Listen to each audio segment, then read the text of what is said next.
not have a chilling effect on me, but you need to think about how it's going to make the rest of you feel if you dare get out of line. Will you stand up like I will and challenge those who are doing the pity pat to do more? No, you be quiet. You'll swallow spit. You don't want to be the one on the outside. So you're creating a climate, and it's not going to hurt me, because I'm going to do what I think I should do anyway. I've been fighting to abolish the death penalty ever since I came here.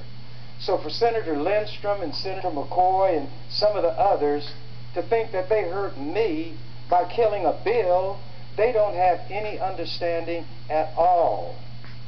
I'm very comfortable with who I am. I believe in me. I don't need help, and I don't ask for it. My job is to do my job, regardless of the odds, regardless of the opposition, and that's exactly what I intend to do.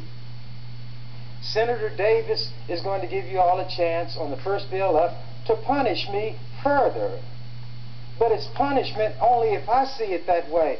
I see it as recognition of the power that I have, the fear that I inspire, but it's also an acknowledgement of the fact that people will work against me when they're in the mob and join in that collective mob mentality. But when they need something, they come to my office.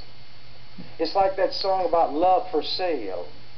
You want to test my wares? Climb the stairs.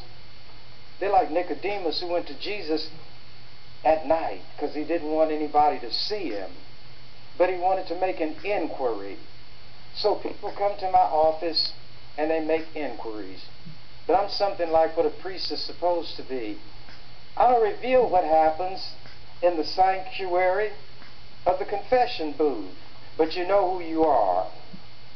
When I've been to other states and they ask me about the legislature, and I say there's only one house, 49 people, and everyone is called a senator. And at that time I was the only black person in the legislature.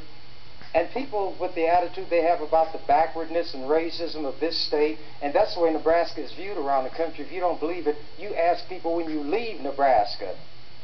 They said, well, you must have a hard time in that legislature. I said, I do. They said, and you must have some political fights. I said, well, that's natural anywhere. They said, no, but you're 1 out of 49. I said, yeah. They said, that's not a fair fight, is it? I said, no, it's not. They need more help. And that's being demonstrated this morning. That's what's demonstrated this morning. And if you think that you're going to cow me down, and as for Senator Schnoor saying something's pathetic, he's gone now, so I'll wait until he comes back.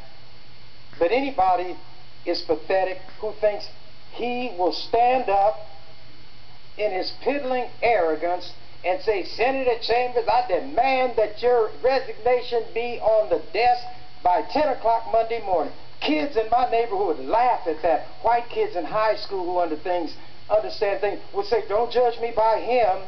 That's not the way we are. I don't know why those white teachers invited me to come to Westside and address their white students on a yearly basis, sometimes more than once a year. These little church colleges around the state. Thank you, Mr. President. Thank you, Senator Chambers. That was